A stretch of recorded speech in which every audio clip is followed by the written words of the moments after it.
When were the good old days, and what were they like for minorities in your country?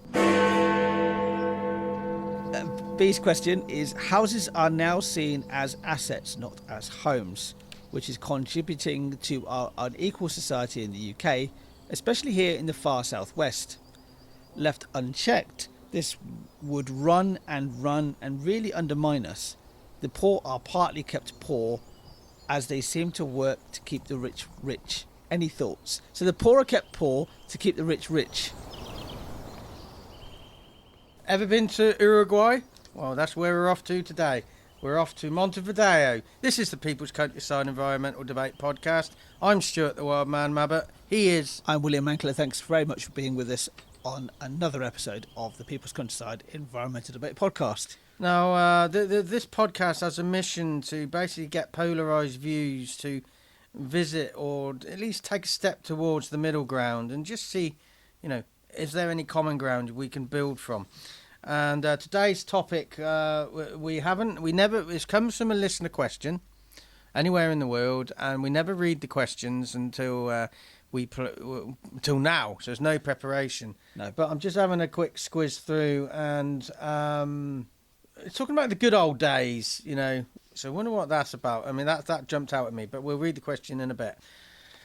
You've got a sponsored challenge coming up, William. What's that about? Sponsored challenge is to continue to help raise funds for your wheelchair, Stuart, your new Extreme 8 wheelchair that you need to get back out working in nature again. You've got your Q50R. We've been testing that wheelchair to its extremes, and I know you've been doing this outside of the recordings we've been doing. We've been recorded a run of test films, haven't we? Earth Trust, St Mary's Field, where else? Brasenose Woods, Marsh Bolden, yeah. So various places we've been testing it, but you've also taken it up Shotover, haven't you? Yeah, I took it there on solstice evening, the 20th of June, and it really ran the power down, getting halfway up the hill, shall we say. Amazing there was nobody up there. It was just me and one dog walker. Anyway, and then but I running out of power, so I turned around and came back, and the Q50R doesn't have any brakes. You just stop the forward momentum, and I just slid down the hill like a toboggan. Yeah. So that's why you need this Extreme all-terrain wheelchair. It's not a luxury, it is a necessity. And now my sister and I are going to be doing this long distance walk between Putney in London right through to Henley, not in one go. I hasten to add that's going to be over 3 days as a sponsored walk challenge. So the link to that sponsorship, that fundraising page is actually in the link in the description of this podcast. Yeah. Have a look below. Yes. This podcast deals with the fact that we like to have and live by and deal with certainties, but life is full of lack of knowledge and lack of certainty, and it's not. It's okay not to know, and it's okay to change your mind. And we don't prepare for these questions, listeners set, and so we're showing that it's okay not to know. It's okay to change your mind. That's the process, and we hope you'll learn something from us from that. It's a world-scale podcast with a local feel, and we aim to challenge beliefs, mindsets and habits.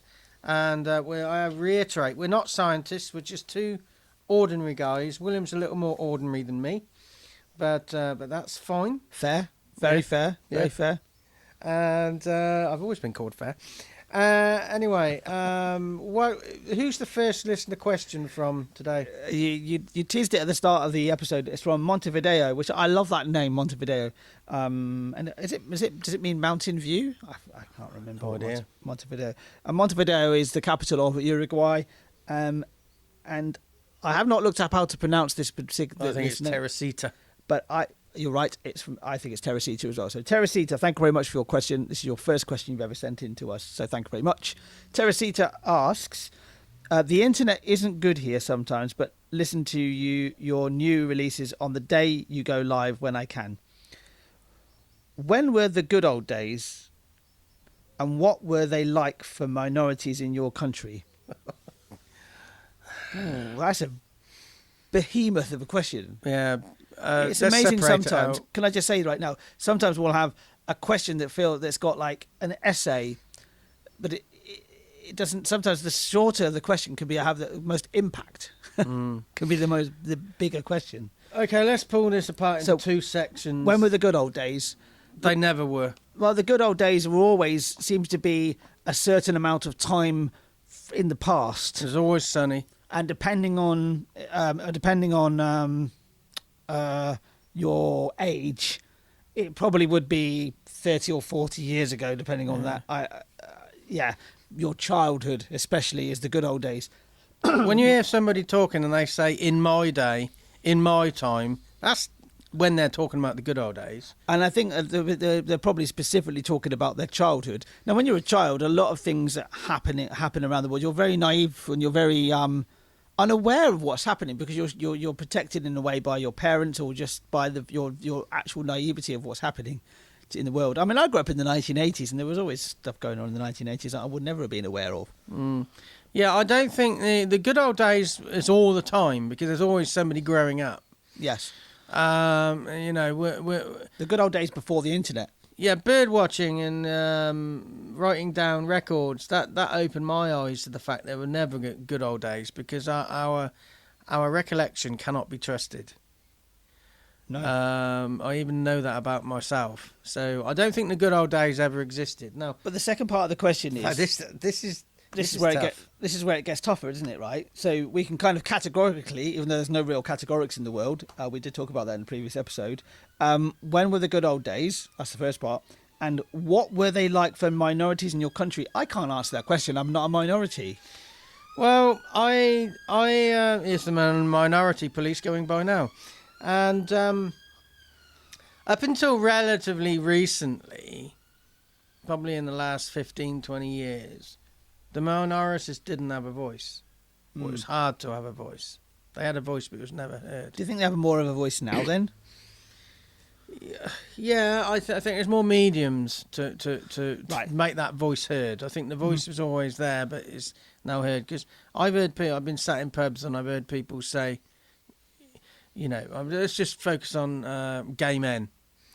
I remember it was a Welsh guy, nothing wrong with Wales, but he was a Welsh guy, just talking factually. And I remember him saying overhear him talking to his friend, he said, you know, 40 years ago, and he was saying this in 1996. I just remember this. I remember the pub, I remember the seat, everything. He said, you know, years ago, he said you just didn't hear about it. They just weren't there. They were always there, but it was always, you know, Oscar Wilde showed that. There was all these codes working, yes. You know, private members clubs in London. They were filled with gay men. Well, you it was know, illegal, they were wasn't there. it? Yeah, it's all there. No, but homosexuality was illegal between men. Yeah, and anyway, so they couldn't be out in the open. They had to be. Yeah, in a way. So I would say, no matter what good old days you're looking at, the minorities, their voices struggled to be heard whenever it was, apart from relatively recently. But I've said this many, many times. Starting to get a voice is a process. And it's sort of like, because I've said before, I don't think on the fact of a lot of minority looking at the way society looks at them, it's not progressed very far because they're still having to fight to get their voice heard. And, you know, if you're still having to do that, you haven't progressed very far. So I think when we look back at this time, the minority's voice is heard, but I think it's less acceptable to deride them. But the derision and the anti feeling against all sorts of minorities is just gone underground where the minorities once were. Yeah, so you know, it's just reversed. So but to go back to the whole idea of the good old days, what were they like for the minorities in your country? Well, some of those minorities were not even recognised. Yeah, I mean, right? Yeah, but there was some. I don't know, there's an invention of minority these days, because I was putting them in a group the other day, and I'm thinking, No, I don't want to be in that group. Yeah, but you are. No, I'm fucking not. You know, it was. And I've never heard of it. It was so somebody said to me I was a cis male, CIS, and that I thought I'd have to look it up again. But I was so disinterested, and I said no, I'm just a male, and they said no, you are a cis male. Now William's looking it up on his phone. I think a cis male was somebody who was born of the gender they still recognise. That's exactly what it is. So cis is short for cisgender. Is a term that means whatever gender you are now is the same as what you were presumed for at birth. Now, I'm not saying cis males are in a minority, but I don't want to be part of that group. That's not a minority anyway. No, but there are some minorities I just get the feeling are just invented. You know, there's just these new branches of sexuality or new branches of neurodiversity, and I just think some of this is just... Is it people wanted to be unique? Yeah, and I think can't you just be unique in another way apart from adding another damn category? Yeah, it's another category. We do seem to like to fit ourselves into pigeonholes. Yeah, and neat pigeonholes, and maybe what the attempt is, if you're coming up with a new minority, is that you're making those pigeonholes a little bit more smaller and a lot more adaptable, if you see what I mean. But actually, really, the pigeonholes should just be you should try and get the pigeonholes down to individuals, because individuals are very different people. Yeah. You can get two people well, a good example is, I mean, Stuart and I, we are age-wise, we're not that far away from each other. Not really. 8 years. Probably. It keeps changing, but yeah. I can't remember. Yeah, 1970, yes. 71. 71, so 7 years. Yeah. And we went to the same school. Yeah, not at the same time. Upper school. We grew up in the same part of Oxford. Pretty much. We probably had, but but our upbringing was different. Yeah. And we've turned out in completely different people. Oh, yeah. So we come from the same place. We come from roughly the same era, but we're very different people. Drank the same water. So fitting people into those pigeonholes, you have to take in. You should always take somebody as an individual as much as you possibly can do. Yeah. So that's a tough question, and it is. Yeah, it's a starting point. That is a starting point. So an action is to actually, spend a bit of time and just think about, what are the good old days to you? And are they really the good old days? I want to put a direct action to Teresita. Now we've discussed this question. What do you think about that? And come up with a follow-up question, so we can actually then continue this discussion, because this is an interesting idea and interesting discussion. So we have a second listener question, a bit nearer to home. Cornwall in England. I think it's BEA. I think that's just pronounced B, like Beatrice or something. B. I think it's going to be B, yeah. What's her question? So B from Cornwall in England, lovely part of the world. B's question is, houses are now seen as assets, not as homes, which is contributing to our unequal society in the UK, especially here in the far southwest. Left unchecked, this would run and really undermine us. The poor are partly kept poor, as they seem to work to keep the rich rich. Any thoughts? So the poor are kept poor to keep the rich rich. Well, the Conservatives would say the richer the rich get, the richer the poor get. But the gap between the two keeps expanding. Yes. Let's go back. Houses are seen as assets. Absolutely. In our culture in the UK, in the main culture in the UK, because there are some cultures that live outside, off-grid, shall we say. Yeah, assets. Houses are seen as assets and not homes, which is contributing to unequal society, second homes and dormitory towns and things like that, especially here in the far southwest. Absolutely. I mean, people can't afford to live there. I kind of see that it's not just houses. I think a lot of people try to think of a lot of things as assets. And I heard my mum used to use this phrase a lot, which was, I'm going to invest in that. It was just the way she said it. If she was going to buy something. Somebody I work with also said that recently. But I think the way to look at a house, you should look at it as a home, because that's the place the place I live in. I live in a flat, and it is. I can see it as an asset, absolutely, because we have we own at least part of the property together, my wife and I. But it is intrinsically the most important thing is it's a home. And I think to get away from this is an action in a way already, that to get away from it being this sort of like asset idea is it's your home. I'm recalling we went to look at the potential of doing a couple of doing some gardening in a couple of gardens in Oxford. And the second potential customer we went to, now they revealed to us that they're thinking about maybe selling their house in the not too distant future, and that's part of the reason why they want the garden tidied and maintained. It wasn't a big job, was it, Stuart? No. But I did say to her, I directly said to her, and she said I pretty much got where she was coming from. I said, yeah, but also make sure that you're doing it for yourself. Because it's your home.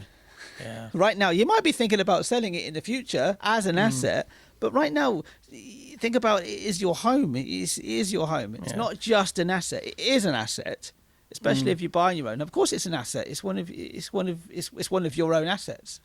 The problem I know in the southwest is this sort of screwball system down there, but so many people have got second homes, and the gap between the seasonal wages and the buying some or just renting something, it's just people are just gonna leave en masse. Because it's a very then you got economic migration within our own country. Then yes, economic migration is needed actually in some respects, especially for parts which are literally just have nobody living there. There's places in the north, especially in the northeast, that they literally have to sell houses for nothing because people don't go and buy them because there's nothing.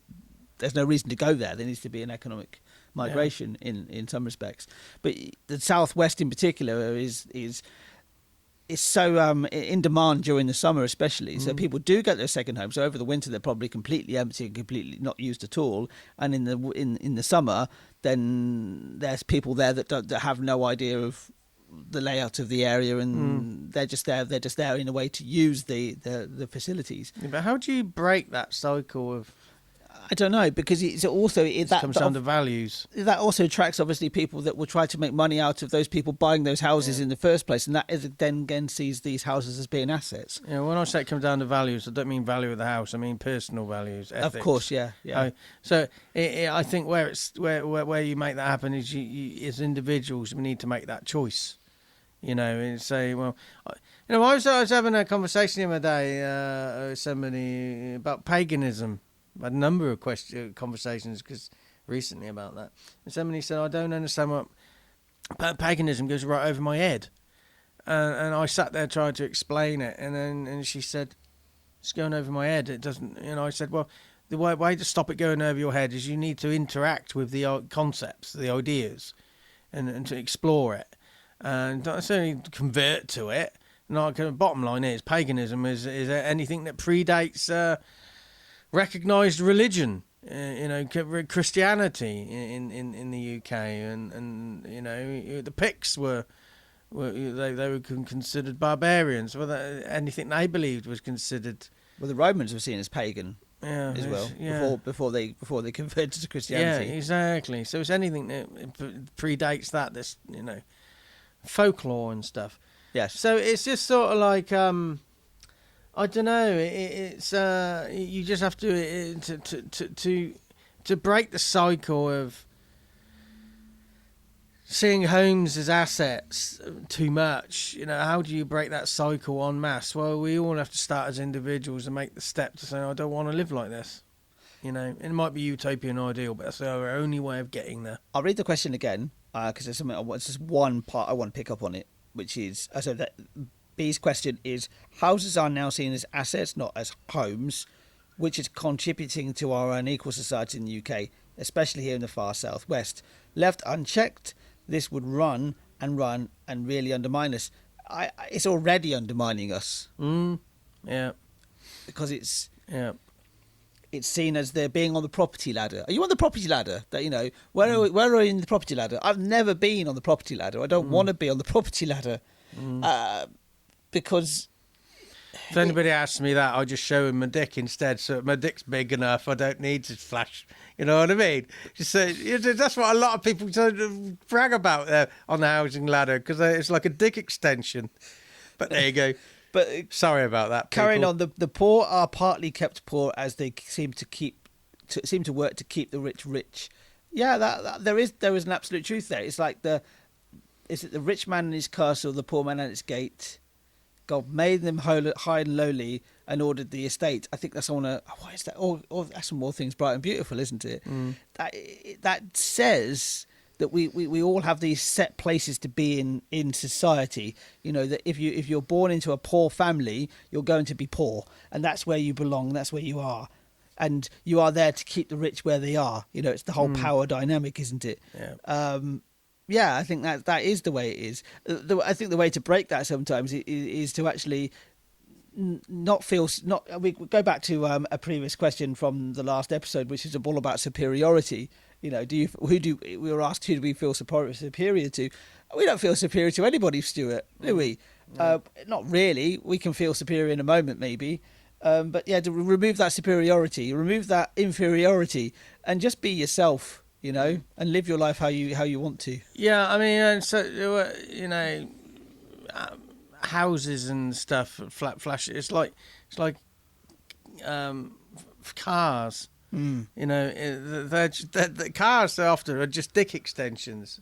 You know, yes, and yeah. Many women only go for men. They're ego extensions, cars. Aren't they? Yeah, They're exactly. Ego extensions. And same with houses, you know. And you said somebody said to you once, "Oh, because you drive, but you don't own a car." Or and you said somebody said, "Oh, I can't respect a man who doesn't drive." Yes. And then similar to that, somebody introduced somebody the other day saying, "Oh, this is so and so. They live in Cheveley with a 6-bedroomed house." I think, what's that got to do with anything? I have no respect. So.